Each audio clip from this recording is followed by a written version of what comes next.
You're listening to Rookie Pirate Radio, the official anime and manga podcast for InBetweenDrafts.com. I'm John Negroni. And I'm Travis Hymas. And today we're doing a manga recap of One Piece chapter 1136, which is titled... I'm doing this remotely, so I don't have the title. There's the title. The Land That Awaits the Sun by Eiichiro Oda. And Travis, there is a land awaiting the sun, and specifically the Sundance. That is right. I am at Sundance in Park City, which means Travis and I got to hang out for the first time ever in person. Because you live in Salt Lake City. Because I live in Salt Lake City. Too. Yeah. It's just enough from the airport that I was able to pick you up, and it was not complicated at all. It's just easy. Just swing on by, grab you. No problems at all.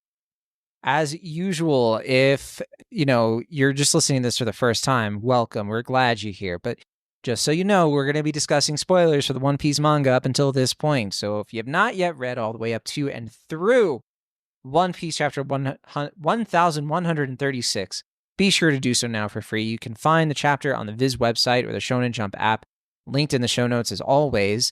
You have about 3 weeks after the official release to check out the newest One Piece chapters, but if you subscribe to Shonen Jump, you can listen, you can read all of One Piece whenever you want, which we do recommend. Both Travis and I are subscribers. And Travis, I gotta, we should tell the listeners what happened today. Yeah, we had a nice lunch. It was good to demonstrate Utah's strange liquor laws in real time.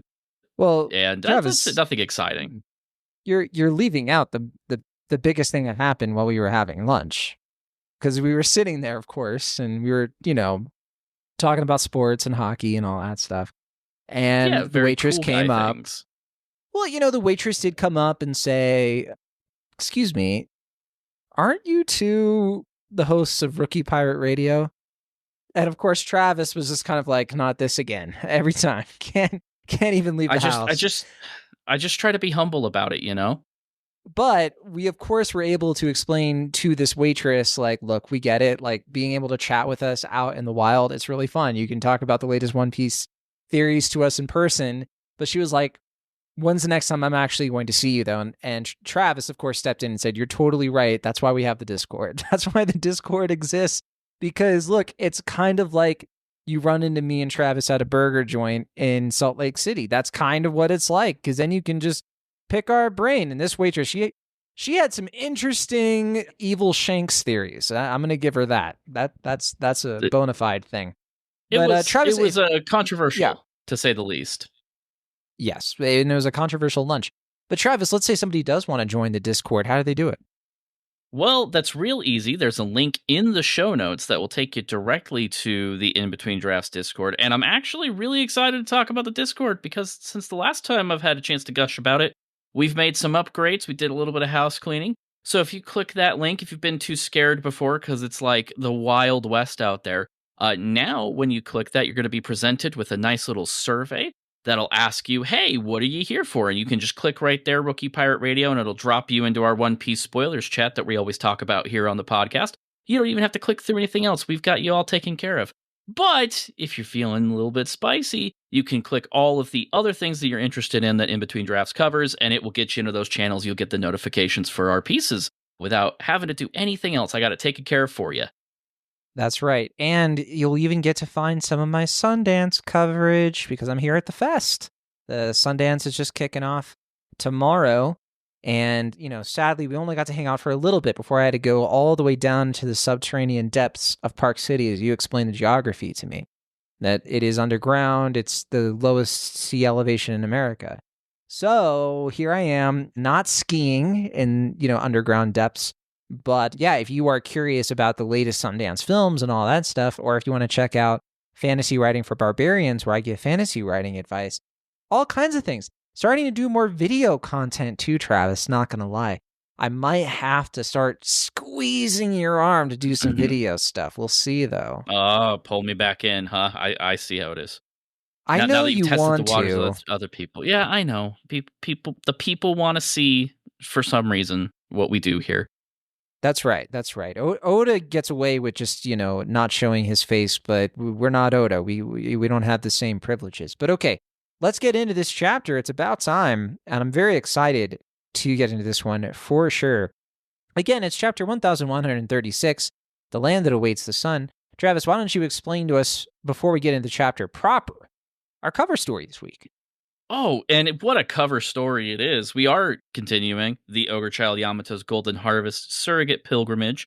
We're on volume 22, and things are finally happening, folks. We've got Hold'em. He's been captured by Yamato, and he's either taken them to or been forced to take them to his hideout.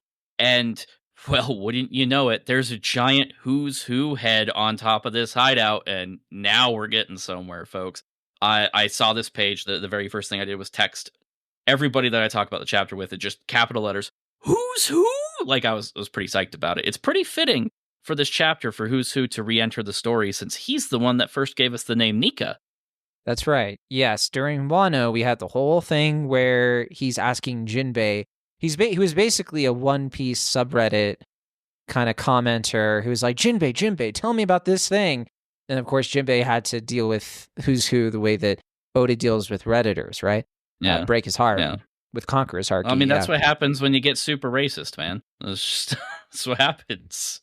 But yeah, it looks like, well, we could infer a bunch of things here. It just does seem like, all right, some of the Toby Roppo got away. Green Bull didn't capture everybody, which we, of course, already suspected. It looks like Who's Who could be coming back. Technically, you could say that, like, this is probably a pre-established hideout, because who built this, right? This is happening so pretty remember, soon the after Carpenter was kidnapped. Carpenter was kidnapped, right? So even still, now things start to make sense. But I could buy that. I could also buy that, they had their own little secret base in Udon already. But yeah, I guess that is a Luffy type stretch on my part too. Not gonna lie. I mean, it would make sense for the Toby Roppo to have places, right? Like, they operated pretty independent of Kaido, like, the entirety of the raid, so it wouldn't surprise me. Right. I mean, yeah, we have options. But okay, let's dive into the chapter. And we kick things off here with our boy Luffy indulging in some top-tier Elbaf cuisine, courtesy of Hajrudin, or Hardin, however you want to say it.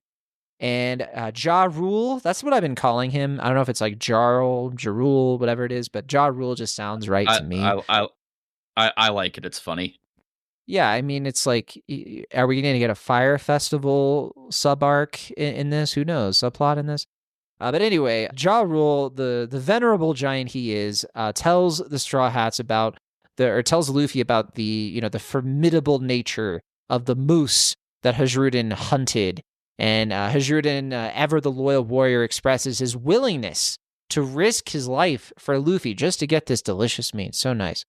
Anyway, Ja Rule then drops some pretty important knowledge. First of all, that humans rarely ever visit the sun world of Elbaf. They often mistake the underworld for the entire country and flee from all the crazy stuff there, which I think we had already kind of expected that was the idea. Like, when it was first revealed to us that there was a sun world, it was like, oh, cool, okay. That explains why so much of Elbaf looks so different from the flashbacks and everything like that. It's because it's usually from the perspective of people who were on, a different part of it. So that at least was explained to an extent. It's not like they make it easy either, because, like, the way that we got up here was with the painters, right? And riding the rainbows. How is, like, people just arriving there supposed to do it if they don't know? Right, yeah. It takes some special, flight or something to get you from A to B. And meanwhile, Usopp, he is really in his element in this chapter. Reading more Usopp stuff, which is exciting. He is regaling the giants with tales of his victory over Oars, a legendary figure among the giants, as we already kind of knew, but that's solidified here for sure.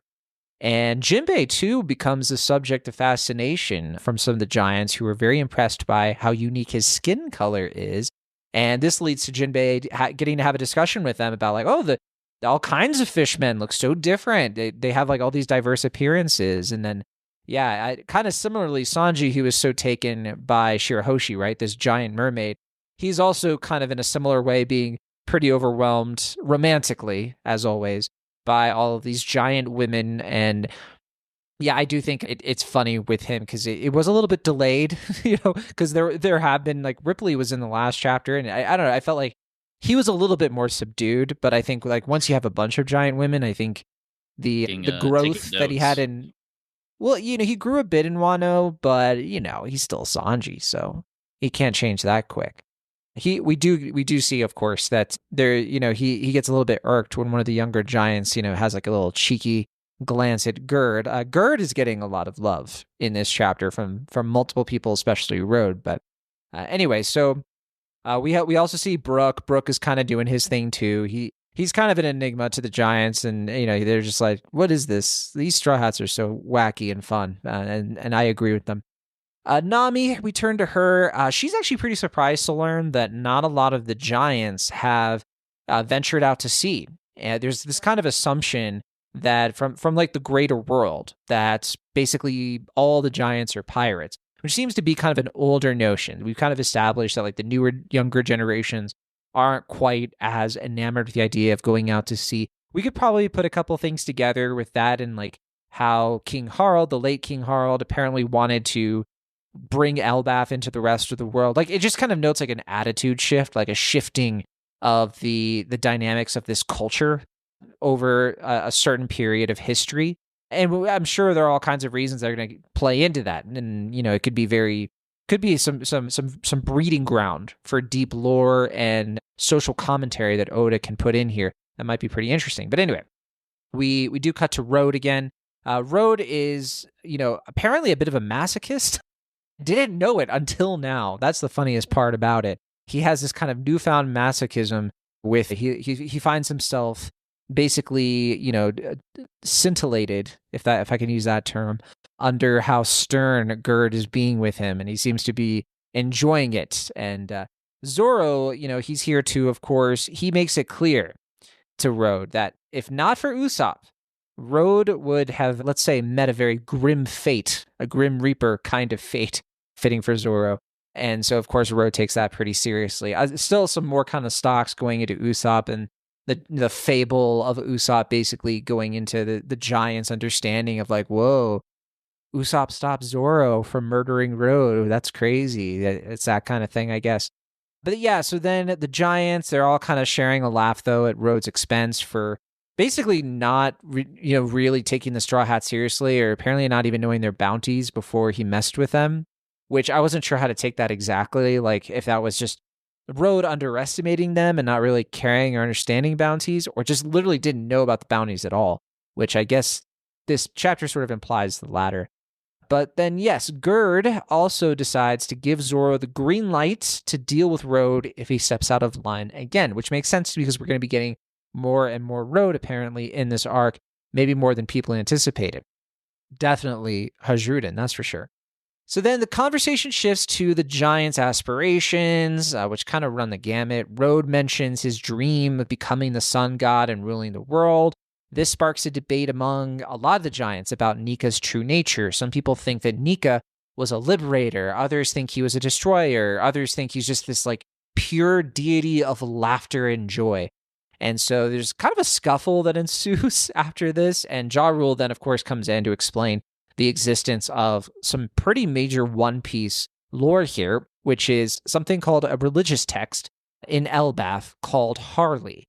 And a very interesting choice of names. I'm assuming Oda watched Birds of Prey or Suicide Squad or something and was like, you know what?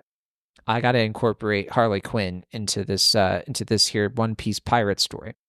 But yes, so this religious text, apparently it's so like there have been so many years like it's being lost in translation that people kind of interpret it very differently. It's kind of a one-to-one with like the Bible, where it's sort of basically one of these things that like, denominations and churches, like everybody kind of has like a different take on it. And so there's a lot of like differing opinions on what the text really means. And that's why there's so much confusion around Nika and the sun god. So we get a lot of that, sort of coming through here. It looks like that's going to be pretty major moving forward for the story. But according to this religious text called Harley, apparently the world has faced destruction twice, and Nika played a pivotal role each time. So we'll talk about it, but this kind of establishes that, yeah, apparently there was a Joy Boy Nika and a Nika before Joy Boy. Maybe that's at least what this is implying. Obviously it's not 100% for sure, but this does seem to be the case. And of course, that would mean the Void Century was the last time. And then if we're now in the third time, third time's a charm with Luffy being the Nika, and then it looks like the world's going to end again with like the sinking and all that. So it's all coming together, that's for sure. But okay, so then Ja Rule emphasizes that Nika's presence does signal some significant change, and and what it comes down to is instilling fear in those who wield power. And then Luffy actually connects this to what Bonnie said earlier on Egghead. And he is starting to realize, like, oh, okay, so this is why everybody thinks that I'm Nika, because my Gear 5th transformation looks a lot like what they're saying, right? Although at the same time, he doesn't actually piece together fully how this connects to his Devil Fruit, but I'm sure that'll come into play later. Like, Robin will have to explain it to him at some point, as we like to say. But so the Giants then reveal that they have a lot of admiration for Nika, and Ja Rule notes that both Loki and Harold aspire to emulate him. And so Luffy actually asks about Loki. He's like, is he a good guy? And then the Giants immediately are like, no, of course not. They recount this prophecy that foretells about how Harold would be killed by his own son. We get a lot of Loki information in this, which is all of it fascinating. It's like the dark mirror of Odin in some ways, but also just straight up like Odin in other ways. But which makes sense, I guess, because like I know Odin's like the food, but it sounds like Odin of Asgard, obviously. But anyway, this seemingly came true, though, this idea that Loki would kill his own father, because shortly after he was born, he apparently killed the family's lucky horse. Apparently, this was the same year that Big Mom accidentally killed one of the giants, I forget the name of, from that flashback. And so that, of course, was like a huge Jor Rule. Jor Rule to go with Ja. Yes, thank you. Yeah. Yeah, and this apparently led to a bunch of natural disasters, the death of the queen in Elbath, and it's all getting blamed on Loki, which is very interesting because it's like, is he a scapegoat here? Because, what's going on? Apparently, Loki also, during this time, turned the underworld into his playground. He basically started to tame all of the ferocious animals there, and then would actually unleash them on the village when he was just 10 years old. Apparently, I don't know. To me, I know I shouldn't comment on this yet, but it's feeling a little bit too on the nose of like, all right, what's really going on here? Because I don't buy it. But anyway, we'll get to it, I guess. His most heinous act, though, clearly, what everybody, of course, really despises him for, is the murder of King Harold. And then Ja Rule actually also sustained a lot of injuries while attempting to stop Loki. This happened 6 years ago, as we already know. It was Shanks who ultimately halted Loki's rampage, which we already knew. And this revelation, though, is a revelation to Luffy. And Luffy is, of course, astonished by this. And, he can't wait to see Shanks, of course. And that's when we kind of transition, actually, to the outskirts of town, where Zoro has pulled Luffy aside, kind of noting, some of the odd stuff that's going on. And he learns, or they talk about the thing with Loki, basically. And Zoro is being very cautious about this. Like, all right, if we're going to do this, because clearly Luffy like wants to free Loki, but is doing so under like, okay, we just got to be careful, right? And Zoro is kind of going along with it. But he's, of course, cautioning like, okay, clearly this Loki guy, he's like, is trying to deceive you. He has that reputation. But Luffy just seems to have like a gut instinct about Loki, which of course means he's probably going to join the crew, knowing how this. Just joking. But am I? But anyway, so yeah, clearly Zoro is very just like skeptical about this. Like clearly the Giants hate him for a reason, but yeah, he is of course the first mate. He's going to go along with his captain, and Luffy is apparently the reason Luffy wants to do any of this is because Loki promised to tell Luffy where Shanks is, and Luffy is eager to reunite with Shanks right now. So Luffy apparently believes he is now a great pirate, and I agree. I think Luffy's pretty great. But that said, he's basically saying, "Don't worry about it, Zoro. If Loki's treating us bad, well, I'll take care. Don't worry about it." And then after that, Nami joins them to guide their journey to the castle to retrieve the keys that can free Loki. And it's revealed that Road is going to be accompanying them as Nami's new servant, basically, which, again, the masochism is coming through, that this is not a punishment for Road, I'll tell you that much. But yeah, so Nami is interested in this because she, of course, wants to find the castle's treasure and all that stuff. And Zoro is pretty quick to pick up on that. And then we go to the underworld, where the two hidden figures we saw from the last chapter are officially identified as members of the Gods Knights, and they are trying to recruit Loki, as we already knew. Loki declines this, of course, and he's just extremely like, forget you guys, I don't care about you. We find out that one of them is a woman named Gunko. She kind of looks like Sheik from The Legend of Zelda, basically. And she actually recalls agents disappearing after reporting sightings of some giant crow, which, just remember that there was some animal stuff like that. I think it was a raven with road, so we might be figuring out what's going on there soon. And she, of course, isn't having it when it comes to Loki and decides to just kill him. Her partner, who we still don't know, he looks a lot like Shanks, but we still don't know who he is. He's like, no, don't be so quick to kill him quite yet. And then there's this like giant wolf that appears out of nowhere. Loki tells it to attack, but Gunko uses her bandage stuff on her clothing to easily subdue the giant wolf, and basically looks like she's going to choke it to death. And she actually offers to spare the wolf if Loki reconsiders the offer, but he remains defiant and tells the wolf to accept its fate and vows to channel his grief and his rage into world destruction. This Loki guy is very unhinged. And so, yeah, that is where we end the chapter. 1136, that was a lot. A lot of stuff crammed in there, Travis. What are your main takeaways? Super meaty chapter. It's the same thing that we got back with Egghead, where just like out of nowhere, we see Emmett and Vegapunk shows up, and Vegapunk just goes, oh yeah, this is basically a post-apocalyptic story. And it's just kind of like spat out to us. It just radically changes our perspective. And it feels like this is one of those chapters as well, because now we have a brand new text that has told us that this hasn't happened once, it's happened twice. And now there's two pieces of vague history that we have to look to for what this story is ultimately going to lead to. And that's fascinating to open up now. It kind of makes me wonder if the poneglyphs are written in the language of the Harley.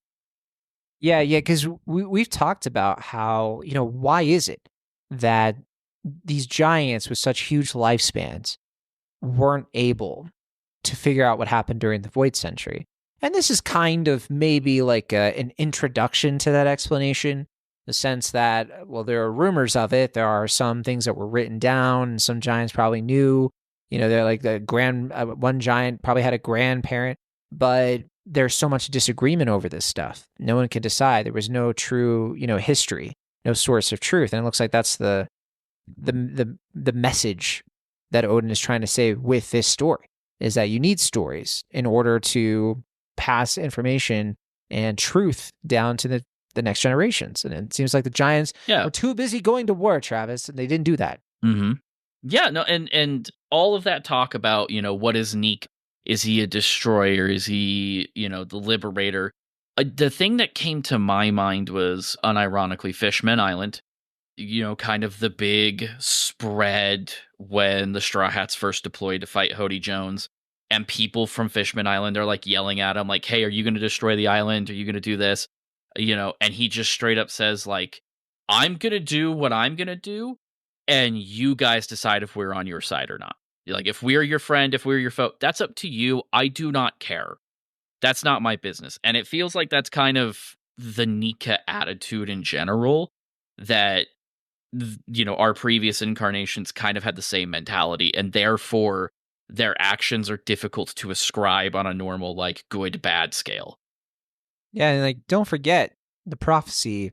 Another prophecy that Luffy is the one who's going to destroy Fishman Island. So, we're all geared up for destruction. That's for sure. Which is especially interesting with the Fishman Island thing. I know we talked about it before during the Egghead arc, but just the interesting thing about how like the world is sinking. So then why would Fishman Island get destroyed? What would have to happen? And clearly it's something probably to do with the Red Line. And, we don't have to get back into that again. I know we already had that conversation. But right, yeah, but I'm glad it is relevant. It is extremely relevant, and yeah, and I'm glad you brought up the Harley thing. I know my gears are turning so much in terms of like, what could have happened before the Void Century. I know we know some stuff of like some things that existed before it, and I immediately kind of think about like that really great theory, and I know that you like, which is that Joy Boy was basically like Nika was kind of like a mythological figure who might not have even have been real, or if they were real, it was like this totally like twisted cartoon comic book version. And Joy Boy just kind of like used that as like a persona. Joy Boy literally being like a superhero character in a pirate story. Like that kind of thing would be really interesting and would fit this really well in the sense that there was like a sun god Nika character when the world ended last time, which would then make sense to be like, oh, okay, so then how did the ancient kingdom become the ancient kingdom? Who did they have to conquer in the wake of some worldwide destruction to have all their power? Hey, so since you reminded me of the theory that I'm a fan of, do you remember Harvey Comics by chance? The what comics? Harvey Comics. They were a comic publisher, most notably for Casper the Friendly Ghost. Yeah, yeah, yeah. Yeah, huh. Kind of rhymes. Kind of like, that's interesting. It's a book that Harley. Oh, so the Harley religious text is a comic book? is a Manga comic book. itself? Could you Is imagine? Oda is Oda seriously gonna show like a manga? You know how mad Could you imagine? the anti One Piece subreddit will get? I can't Oh wait. my goodness. It would They're catch gonna fire. genuinely that subreddit will like even if you have it on dark mode, it's just gonna be like red and orange in terms of the color scheme. They're gonna be very angry. But I would be here for it, that's for sure. Yeah, I mean it doesn't necessarily have to be like a manga necessarily, but the idea that like again, now we have two instances of Anika appearing, but like what does that mean? It doesn't necessarily mean that like gods are real. I think that's something we need to kind of keep in context. We haven't really proven that One Piece has gods in the literal sense of the word, like semi omnipotent or anything like that, right? So there's like most of them still seem to be devil fruit related, right? Yeah, I mean, you could always relate it back to, as we like to do, the real history of stuff. And we know that Oda loves Vikings, and Oda likes combining things. The idea of Vikings, mixing that, like specifically Norse mythology and like the god of mischief, the god of thunder, but mixing that with Greek mythology, with like the ancient kingdom and this idea of like cycles of destruction, which is very like Greco-Roman. And you can also, and he's also merged that with like the present day kind of, and now we kind of have this like one god messiah thing going on too with Nika. And it's almost like Oda played Assassin's Creed in 2007 and was kind of like, you know what? I might need to remix this. I think he was in the middle of Eni's Lobby when in 2007, if I'm not mistaken. But no, I mean, seriously Oh though, I think man. that like his fascination with like the connection between gods, mythology, pirates, and superheroes, and like the way that like these mythic figures kind of change over time, and how a pirate can be like in real life like these horrible, destructive criminals, but then in modern days we kind of pirates have become synonymous with like Long John Silver and like swashbuckling adventure stories. Arr, like it can be so playful for something so violent and twisted. And I think that Oda clearly has a fascination for that kind of thing. Playing Yeah, I with the mean rules. we recontextualize history all the time, usually through fiction. I mean, even Vicky the Viking, right? Like that core inspiration we keep calling back to during this arc is that kind of thing, like turning Viking culture into this children's show, literally. Absolutely. I love that the giants all kind of disagree on what Nika is.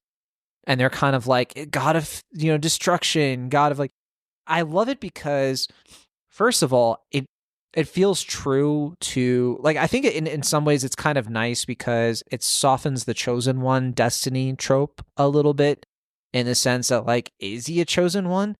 Not really in the sense that like he's not on a railroaded path. It sounds like this is a thing that like Joy Boy or Nika or whatever could do all kinds of things.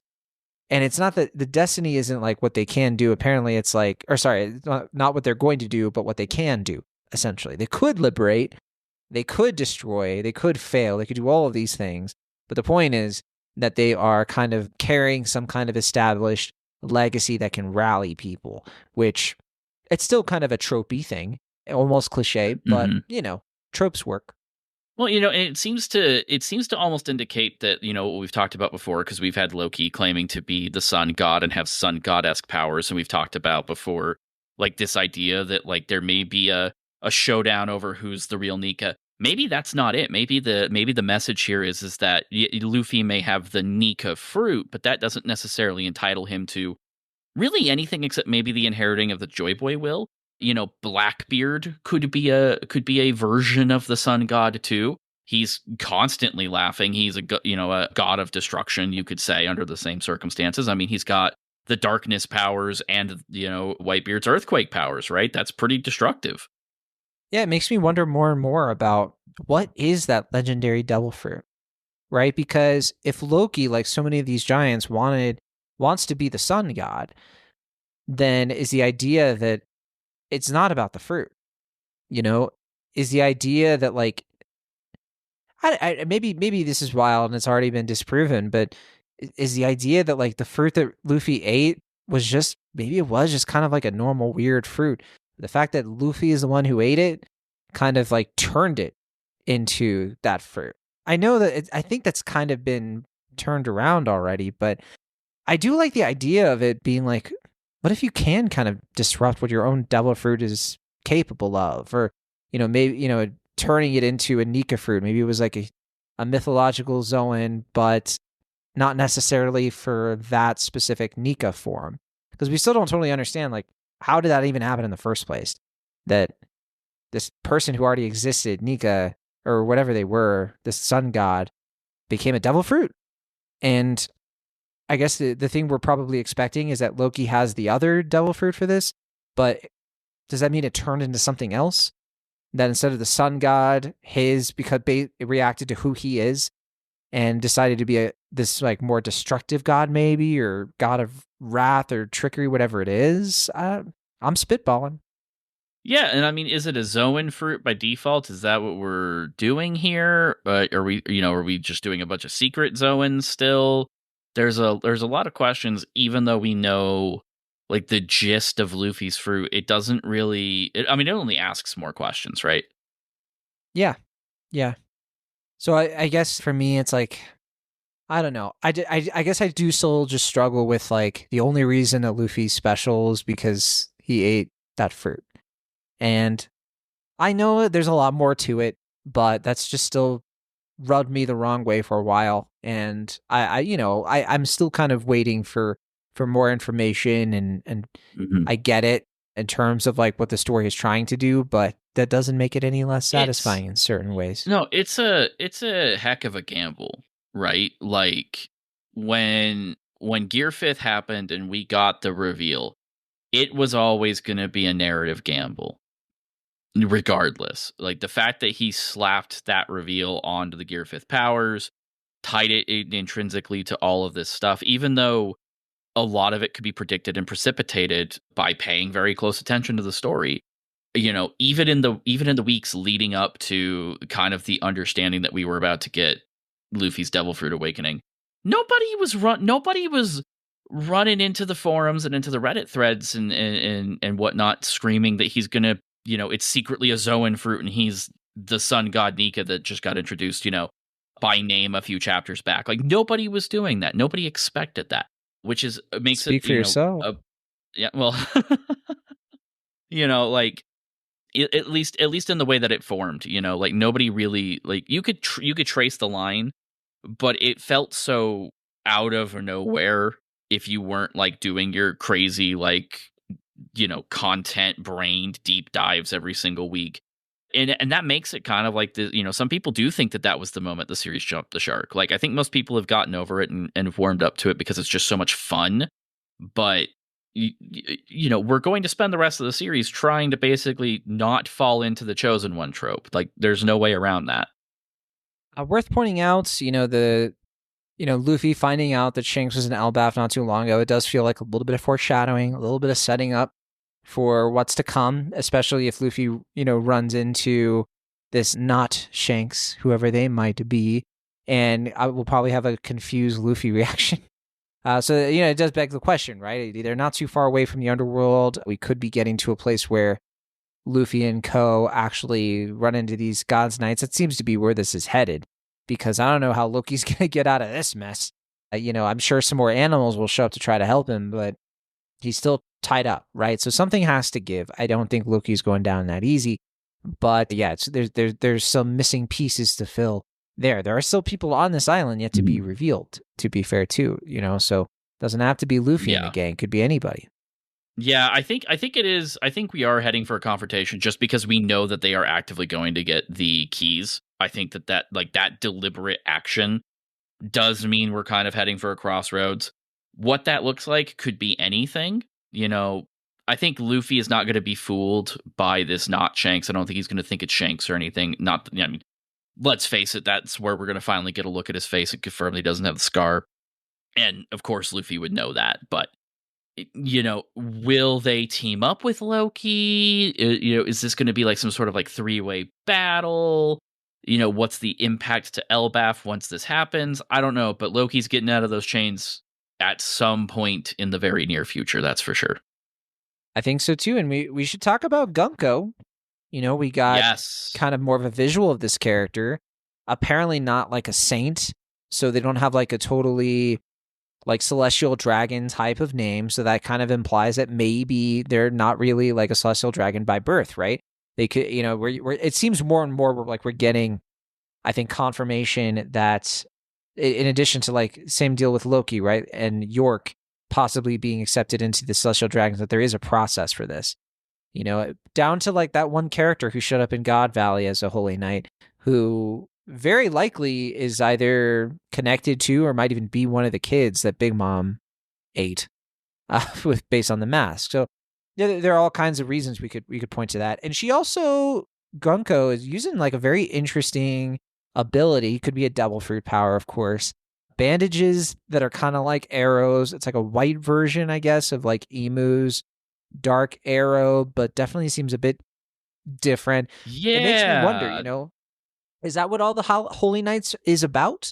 They have these weird kind of like dark supernatural powers that could be like maybe still devil fruits, but like specifically Emu approved like abilities in some way.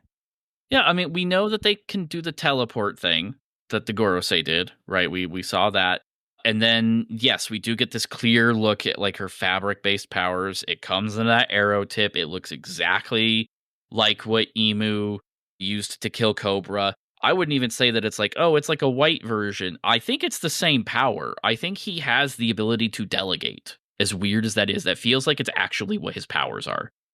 You know what I could see, in fact? Because you brought up the summoning circle thing from like a couple chapters ago. So we established, right, that like how were they able to summon there?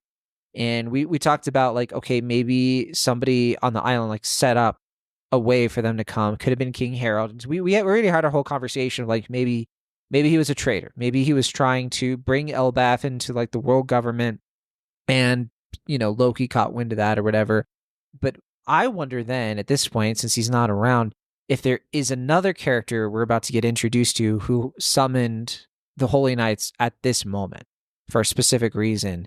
Somebody who, like, the real antagonist of this arc, not Loki, obviously, but somebody who was like kind of biding their time and waiting and decided, okay, Straw Hat showed up. Luffy might fray Loki. I'm going to summon the Holy Knights here and get them to convince Loki to be a celestial dragon instead. I don't know. It's a stretch. But you could see, like, instead of the Straw Hats going to the underworld next, going to the castle and then, like, running into the actual antagonists, like the big bad, whoever that might be. Maybe that person who said, come, right, in the beginning of the whole arc. Yeah, there's something kind of interesting that I've been thinking about, and that's that it doesn't really seem like they're taking the Straw Hats as seriously as you would think they should be at this point, from like the world government and the Celestial Dragons perspective. Like Saint J. Garcia Saturn didn't go to Egghead to deal with Luffy. Luffy just happened to be there when he showed up, and they're like, well, I mean, you're here, I might as well kill you. But That wasn't the plan. They didn't set sail for that purpose. And it kind of feels like that's what's happening here because like there was a moment when there were straw hats in the village and these two were in the castle and there was no even curiosity as to what the hubbub might be about. And you would think at the very least his hockey would be sensed, right? Like his power, just like Luffy sensed Loki. So do they not care? What's up with that? Yeah, yeah, it has me curious too. I want to go to this comment because it's pretty relevant. This is from Straw Hat Luffy 7. Hey, Luffy. They say, Loki seems kind of cool now. Is he really a bad guy? Is that really Shanks? Or is it a twin/clone? I need answers. Gunko's arrow ability seems similar to Emu's. I wonder if that is an ability that Emu bestows on others. Yeah, I don't know. I think that I have two theories for this. I think that the ability that Emu gives others is like a special kind of yokai devil fruit. That's my guess at this point. And that seems to be what they all have. In terms of Loki, I don't think he's a bad guy. I think that he's misunderstood. I think he's bad in the sense he's Vegeta. He probably does messed up stuff, but he's gonna be redeemed. He's gonna, join Luffy in the next arc, the Namekian arc, and they're gonna resolve their differences or something. I think in we've terms firmly of Shanks, been on. Yeah, I think we've firmly been on Loki not evil for a while. Yes, we're Loki supporters. Yeah. Yeah. Yeah. I would have watched the Loki TV series and Thor Love and Thunder or whatever, Ragnarok, and was like, Loki, I like that guy. Let's give him his own manga. Shanks. Okay, Shanks being a twin or a clone. Where I stand with this, I still think this guy, I think that he is a secret clone. I think that to the world, he's probably the Shanks that, like, people, like, that the Garling, like, when they lost Shanks or whatever as a baby, that this was the replacement, a twin version of him, or like a clone. That's what I'm going with. I think that he's probably going to do some, messed up stuff and be super evil. It'll be super fun. And I wonder if the certain pirate that he was talking about was Loki. Because I don't know if Loki's technically a pirate. But if you remember at the Reverie, the fact that he's here now, who else would you be talking about? Well, he was at sea, right, at one point. So that's, he has a bounty. There he you was go. at sea, pirate. Makes sense. It's special bounty because he's royalty. Doesn't have to be that difficult, right? Makes perfect sense. And we can use that as a concept for when Vivi eventually gets a bounty assigned, either for rejoining the Straw Hats or just because Emu wants her, right? So, easy. That makes sense. Now, if he was talking about, if that wasn't Shanks, for one, and not Shanks is talking about Loki, that's some insane next level stuff, considering we, at one point, we were not going to go to Elbaf, it seems, right? Unless Oda's been playing the long con with us, which is almost certainly what's happening. The only other thing that I would maybe add to this is if he wanted to talk to them about a certain pirate and it was about recruiting Loki, I think the Gorosei said no, and it's Garlink getting appointed that has allowed this proposition to come to fruition. I like that idea a lot because it does kind of tie into the convenience of how all this stuff is happening when it's happening. So that's a very astute observation. I hope that's the case. Alizi said, really hoping it's not a Shanks twin or clone or whatever. Would be more interesting if it is Shanks because we have this idea of Shanks being a good guy and the connection to Gorosei and Helena. I'm sorry, it's not going to be Shanks, y'all. I know this. The cope train. I get it. It just doesn't cope floats. It doesn't work at all. No, this is not Shanks. Don't know what to tell you. Illuminoi Gaming. There we go. They invited Loki to the Gods Nights. He refused, and now they want to fight. Okay, wait, I like Loki. Yeah, we did kind of downplay this a little bit, but it is wild that they want to recruit Loki to the Gods Nights when I could see Loki, becoming the new captain of the new giant pirates after this. Quite honestly, he's powerful enough. Versus, I don't see him as becoming king. Or him becoming the new captain and Hajrudin decides that he is going to be the new king or something like that. Because I like this Loki guy. I want to see him. He's a real pirate. I want to see him on the ship. Shroomed wrote, oh my god, Oda really is taking us back. Getting the first three, Luffy, Nami, and Zoro, together to visit Loki. I really miss the smaller interactions in East Blue, so seeing these three together in a little separate team is just exciting. Yeah, I was a little bummed though that we don't have the Captain Usopp in the mix, but that's okay. Yeah, you know what I was thinking about with this kind of team up? If you're Oda and you're kind of storyboarding, you're planning these things out. We know he took an extended period of time to plan this saga out kind of more concretely as we wrapped up Wano. That was also around the time of the live action production first taking like its final steps towards release. I wonder if Oda did this out of like his own kind of nostalgia for that period of time. Like he saw, in okay and the rest of the cast and just like, you know what? I haven't sent these three off on a quest for a hot minute. Let's just do that. It'll be fun. He's like, it has been 25 years. I probably... Yeah, right? I like this comment from Blue Curbo, who wrote, Robin needs to find these Harley texts and see if she can read them. I like that idea a lot. What'd I say? Is it the same language as the poneglyphs? Just saying. It would make sense. That's the thing, is that even if it's not, she has so much knowledge, I think, that she could figure it out, even if it's slightly different, But yeah, I like that. I like that whole setup. Sounds great to me. I don't know if we have any other comments here. Homerman76 wrote, I get the feeling that Loki knows some less than savory things about the previous king. Perhaps he was being mind-controlled or even fully betrayed the giants and is perfectly fine. Loki is perfectly fine with taking all the blame on himself because of what the king meant to everyone. Yeah, that's another kind of flair, I think, or another flavor to how it could be going down that I think makes sense. It sounds like you think makes sense too. Lots of comments about how Gunko's powers. Yeah, what? Yeah. I was just saying, it seems to be where we're going with the king stuff. I do wonder, like, the inevitable Loki backstory, if this is just like a misunderstood prankster, like an Usopp type, or if this is something where, like, he's just an unlucky guy, or maybe it's just his personality. Maybe he's just abrasive and doesn't know how to do that, and that's kind of its own strategy, or its own tragedy, I should say, that, like, he doesn't know how to connect to people. We haven't really done that yet. I would like a little bit of something like that, the misunderstood, heart of gold, but kind of rough around the edges character type. I'm seeing a lot of comments here about Gunko's powers looking similar to Emu. So, clearly a lot of people are noticing that connection, which I think for sure Oda was intending. Snickersnack wrote, I'm thinking that the world got destroyed twice during the original Nika's period and Joy Boy's period. Could Loki's power be a mythical dog Zoan? His laugh starts with Doga. The only one I can recall with a laughter linked to his devil fruit is Whitebeard. It's a nostalgic feeling to see East Blue Saga team up here in Elbaf arc, and with this chapter we have Luffy, Zoro, Nami. Gunko's devil fruit power looks to have similar elements to Edge Shots from My Hero Academia. I wasn't expecting that.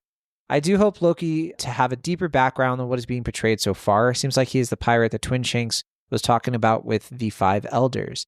Luffy would definitely be confused to see Shanks' twin. I think, there's a lot here. I think that the world getting destroyed twice, I wouldn't say that it happened twice in the same time period. That's a lot of world destruction. I don't think that makes sense to me personally. I think it's like there was Nika, and it was a long, long time ago, and then civilization ended, and then rebuilt for hundreds and hundreds of years. Then we get Void Century, and then we get Joy Boy Nika, and then we, of course, have another 800 years, and now I think we have Luffy Nika. I think that's the idea. But hey, could be wrong. I like the idea of Loki's... Pitched. Yes. Sorry, I was just going to say, I do like the idea of Loki's fruit being like a mythical dog Zoan. Because what's the name of the legit Norse mythology dog? Fenrir or something? Yeah, it could be, Fenrir. Yeah, he could be Fenrir. Be super cool. Just a couple more comments here. Hero2Anime wrote, I'm more surprised that no one didn't say anything about who's still alive and rounding up the Kaido remnants into a new crew. I mean, is that what's happening? We don't know that for sure yet. It's also interesting to see heterochromatic eyes at Holy Night. Well, there goes my pacifista theory of her being Lin Lin's clone. She does give off koala vibes, but at the same time, she feels familiar to someone else. Also, giant? Could it be a giant crow? Could it be a bird from Elbaf, or is Karasu from the Revolutionaries here? Yeah, I definitely don't think it's that. But yeah, I think it's one of the giant birds. I think Oda has just set it up that like giants use the birds to communicate. So it's probably going to be a different one that we don't know much about yet. In terms of yeah, the who's who thing, I do kind of wonder if because when we did see Green Bull round up some of the remnant of the crew, it was Queen, it was King. I don't remember seeing Jack. Jack, we don't really know where he at. We still have, but we do still have Ulti. We still have Page One. My assumption is that they were holed up in Udon prison and then were broken out at some point, maybe. And so we're getting that kind of result. So that makes me wonder then. Actually, because I just thought of this. We know that X Drake went back to the Marines, right? I think the last time we saw him was at the Marine Hospital. Yeah, okay, so Yeah. he's not going to be involved at this point. I don't think he would go back. So then that would leave Sakasaki, I think was his name or whatever it was, the Yeah, Triceratops one. Sasaki. Yeah, Sasaki, and then Ulti and Page One. You said Black Maria would be the other one that you're thinking of. Unless Black Maria is dead, I Yeah, like to I think mean, that Robin finished her off. She's Devil Child Robin. I mean, just saying. that was it would be appropriate. She had it coming. But a lot of people have floated the idea that this isn't who's who like trying to start the crew again, but what we have here is a group of potential vassals for Yamato. Yeah. I know you've championed that, and I would like that kind of resolution that these kind of colorful characters end up becoming good guys. I guess if they want. Not all of them, but I mean, because there was the whole thing where like a bunch of them did start helping the samurai because Chopper saved them and turned against Queen. So there is some backing for that. I just still, man, what happened to the Big Mom Pirates at this point? They are in such a disarray. Oh man, Lin's in yeah, disarray, man. truly. Like, do you think they've even made it back yet? No, they're still trying to go up the waterfall. Clearly. Okay, so then last comment here, Monk 5 Eel said, "We didn't get to see this Shanks's right side of his face, the side with the scars from Blackbeard. We also didn't see the right side when he was at the Reverie. More support for a potential Shanks clone? Twin? I'm more on the side of Twin since clone tech from Vegapunk is still not fully developed." Yeah, and I'm sure I sound ridiculous whenever I bring up clone stuff, for sure. Yeah, I did like how there's literally even like a word bubble that like takes up this character's face. I just hope that they finally just get it over with in the next chapter or the chapter after. Yeah. Whenever, just tell us we know Oda. Stop. Just be like, okay, who is this? I mean, Like, I kind of respect I respect the game. Honestly, it's because we all know. There's no reason it to reminds really me of do like this.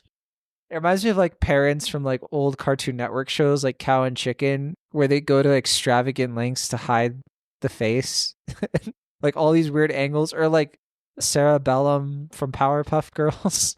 It's like that kind of Yeah, thing. yeah. Just the chest up at the most you ever get. Yeah, it's perfect. Yeah. Okay, I guess that'll do it for our recap of 1136. I think we covered a lot. I'm anxious for 1137. I think we're going to be able to be checking that out on Sunday, of course. I do look forward to, because this is like the first time we've had 3 chapters in a row in a while, right? Which is pretty exciting, pretty nice. That I love how quick the pace has been lately. It has felt like we're getting a lot of stuff, a lot of build up, but it is looking like this arc is taking shape finally in a way that I was kind of like, criticizing low key, not to be confused with Loki. But I'm hyped. I'm really feeling this arc right now, and I'm feeling like with all these like lore dumps and everything's that the story is finally kind of starting to take shape in ways that I've been wanting it to. But I'm itching for a good fight. I'm itching for some low down brawls, not just like these little skirmishes here and there that we've been getting. My question to you to finish this out, Travis, though, do you think we're gonna get another world tour? Do you think at some point we're just gonna cut away and it's gonna be like, okay, now we're gonna go see, Kobe's gonna try to get his driver's license? I think Oda has more or less told us in his Jump Festa message that that's going to happen. I don't think it's going to happen right away. I don't think like we're going to like get another chapter and like everybody's about to converge and then it cuts away.